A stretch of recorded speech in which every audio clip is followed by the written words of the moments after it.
Let's get more on this with Dominic Walsh, analyst at think tank Open Europe. Dominic, good to have you with us. So Mrs May has her MP support to go back to Brussels and revisit this sticky question of the Northern Ireland backstop. Why doesn't the EU want to renegotiate?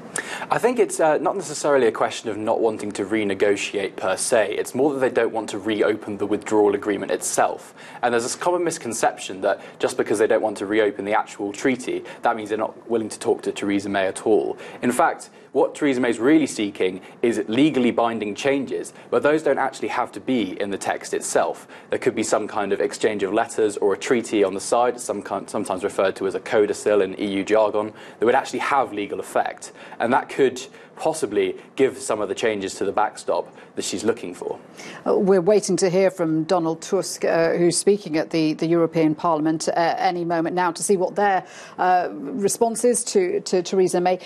She, though, has made it very clear that she will seek what she calls alternative arrangements. It's hard to know what those alternative arrangements would be that haven't come up in the last 2 years. Well, I think that's precisely the problem. And in fact, the Brexit Secretary this morning was pressed on what alternative arrangements these would be, and he sort of dodged the question. Theresa May didn't really shed any more light at Prime Minister's questions at noon.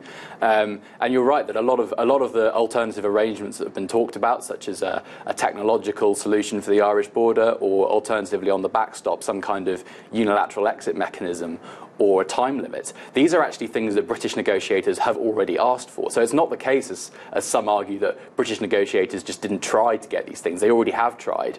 And now it's a case of one more heave and just go to Brussels and see, is there anything you can give me?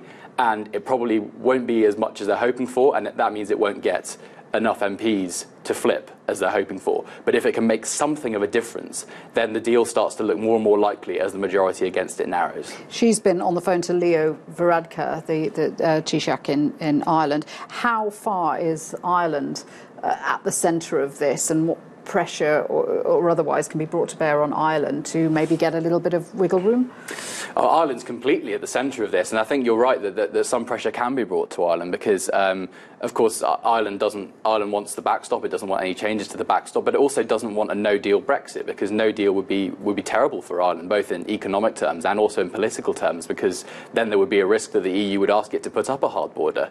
And in that sense, the impasse over the backstop could be self-defeating, in that a mechanism intended to ensure that there isn't a hard border could actually lead to a hard border. And that contradiction has actually been exposed in the last few weeks, and Ireland and the EU haven't entirely been on the same page. It's not necessarily a question of putting pressure on Ireland. That carries a lot of uncomfortable historical echoes in the UK, but Ireland, in terms of compromise and negotiation. Yeah. Donald Tusk has said the EU would consider a request for extending that deadline, the March the 29th deadline. In your assessment right now, what's the likelihood of that happening?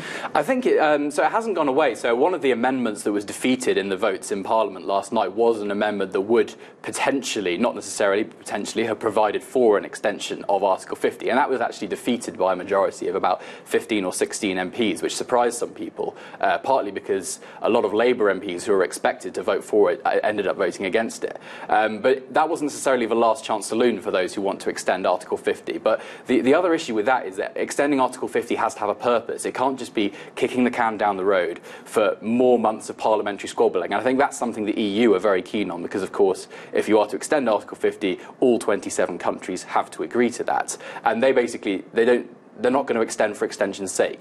So, don't rule out an extension. I think a short one of perhaps 6 weeks or so to get some of the extra legislation over the line in March might be required. But